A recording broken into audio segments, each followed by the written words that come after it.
મારા વાલા પ્રિયો, ઈસુ ખ્રિસ્તના નામમાં હું તમને પ્રેમાળ શુભેચ્છાઓ પાઠવું છું. તમે કેમ છો? સારા છો ને? નવા વર્ષની શરૂઆત વિશે વિચારવું આનંદદાયક રહેશે, પરંતુ આપણે 2 દિવસ પસાર કરી ચૂક્યા છીએ. હવે કેવું લાગે છે? શું પહેલા દિવસ વિશે એ જ રોમાંચકતા ચાલુ જ રહે છે? જો તમે પ્રભુ સાથે હો તો દરેક દિવસ તે રોમાંચક રહેશે. શું તે આપણને દોરી જનારા એક અદ્ભુત પ્રભુ નથી? પરમેશ્વરનું વચન તે તમે યાદ રાખો. માંગો તો આપવામાં આવશે, શોધો તો તમને જડશે, ખટખટાવો અને તમારા માટે ખુલશે. આમ પ્રભુએ વચન આપ્યું છે, ખટખટાવો, વિશ્વાસથી ખટખટાવો, પરમેશ્વરની સમક્ષ ઉભા રહો, પ્રભુનો દરવાજો ખટખટાવો, પ્રભુ તે ચોક્કસ ખોલશે. જ્યાં કોઈ રસ્તો નથી ત્યાં એક રસ્તો ખુલશે. તમે જે પણ માંગશો તે મળશે. પરમેશ્વરને અને તેમના ચહેરાને તમે ઈચ્છાથી અને ઝંખનાથી શોધો, તેઓ તમારી સમક્ષ પોતાને પ્રગટ કરશે. તમે પ્રભુને જોશો. સારું, આ દિવસે પણ શું તમે આ જગ્યા જોઈ રહ્યા છો? તે ખૂબ જ શાંત છે, તે ખૂબ જ ઠંડી અને સુંદર છે.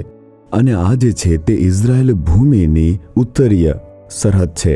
તેની બાજુમાં જ લેબનોન દેશ છે. આપણે અહીંથી લેબનોન દેશને પણ જોઈ શકીએ છીએ. અને સરહદમાં બાનિયાસ નામનું આ સ્થળ તે પણ આવેલું છે. અને યર્દન જે નદી છે તે અહીંથી જ નીકળે છે અને ગાલિલના સમુદ્ર સુધી પહોંચે છે, એવી રીતે કહેવાય છે. આપણે ધોધને અને જે પાણી વહે છે તેવી રીતે જોઈ શકીએ છીએ. બીજી બાજુ અહીં હર્મોન પર્વત છે અને તે જે હર્મોન પર્વત છે તે હંમેશા બરફથી ઢંકાયેલો રહે છે અને જ્યારે બરફ પીગળે છે તેમાંથી પાણી અવિરત વહે છે અને તે પછી યર્દન નદીમાં જોડાય છે. અને આવી રીતે આ ઐતિહાસિક મહત્વ ધરાવતું એક સ્થળ છે. યુદ્ધ સમયે કોઈ અહીં આવી શક્યું ન હોત. હવે યુદ્ધ બંધ થઈ ગયું છે, એટલા માટે અમે અહીં આવ્યા છીએ. સારું, યહોવા તમને શું કહે છે? શું તમે આવી રીતે પૂછી રહ્યા છો? યર્મિયા તેનો 31મો અધ્યાય તેની 14મી કલમ જુઓ. મારા લોકો મારી કૃપાથી સંતોષ પામશે. પ્રભુ આમ કહે છે, શું તું મારો પુત્ર નથી? શું તું મારી પુત્રી નથી? તમે મારી કૃપાથી સંતુષ્ટ થવાના છો. પ્રભુ તમને જોઈને આ કહે છે, હું તમને સંતોષ મળે એવી રીતે આશીર્વાદ આપીશ. શું કોઈ પૂછશે નહીં કે શું તમે પેટ ભરીને જમવાનું જમ્યું છે? હા, પેટ ભરીને ખાધું, મેં સંતુષ્ટ થઈને પેટ ભરીને ખાધું. પરંતુ કેટલાક કહેશે કે ના ના, મેં થોડુંક જ ખાધું છે, બસ ચાલશે, મને આટલું જ ચાલશે. જો તેઓ સારું ખાધું હોત અથવા ખોરાક સ્વાદિષ્ટ હોત તો તેઓ કહેતા કે મેં એકદમ પેટ ભરીને ખાધું, એવી રીતે કહેતા. અને જો આપણે પૂછીએ કે શું હજુ ખાવું છે તો કહેશે કે ના ના, અમે પેટ ભરીને ખાધું છે. અને તેવી જ રીતે પરમેશ્વર તમને આશીર્વાદ આપશે. જુઓ, હજારો લોકો ઈશુના વચનો સાંભળવા માટે ભેગા થયા હતા. તેમને ભૂખ્યા જ ન મોકલવું હતું, એટલા માટે પરમેશ્વર તેમને ખવડાવવાનું નક્કી કરે છે. તેઓએ ઈશુને કેવળ 5 રોટલીને 2 માછલી આપી. ઈશુએ આશીર્વાદ આપીને તેને વધારી અને તે ભીડમાં કેવળ 5000 પુરુષો હતા. જો તમે સ્ત્રીઓ અને બાળકોને ઉમેરો તો તે 15000થી પણ વધુ થઈ શકે. પરમેશ્વરે બધાને વેચવાનું કહ્યું. તેમણે ક્યારેય ન કહ્યું કે કોઈને પણ એમ જ ઘરે મોકલી દો. દરેકને થોડું થોડું ખાવા માટે આપો, તેઓ ઘરે જઈને પેટ ભરીને ખાશે. આવું ન કહ્યું. તેના બદલે તેમને પેટ ભરીને ખવડાવ્યું. પ્રભુનો આશીર્વાદ આવો રહેશે. હું તમને થોડું ખવડાવીશ, તેમાં એડજસ્ટ કરી લો. તે આવા પ્રભુ નથી જે આવું કહે, બસ થઈ ગયું પ્રભુ. આવી રીતે આપણે કહીએ ત્યાં સુધી પ્રભુ આશીર્વાદ આપશે.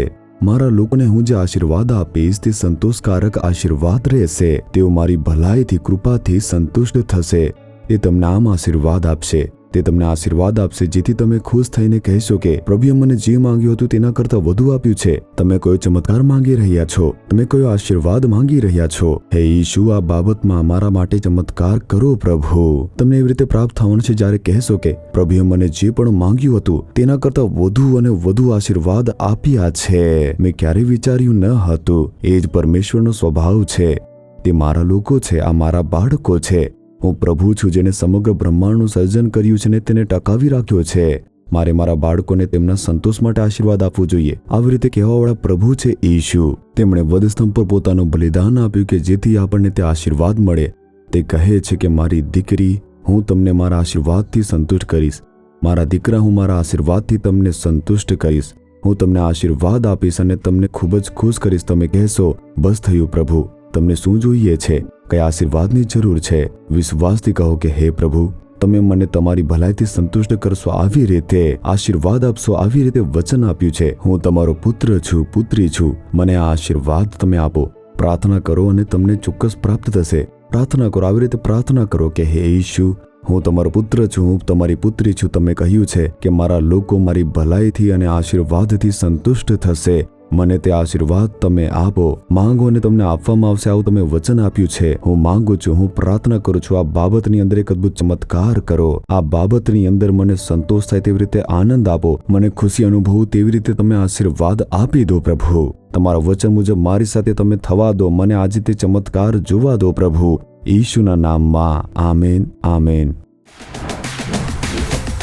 જીસસ રીડીમ્સ ગુજરાતી યુટ્યુબ ચેનલને સબસ્ક્રાઇબ કરો. દરેક નવા કાર્યક્રમની માહિતી મેળવવા માટે બેલ આઇકન પર ક્લિક કરો.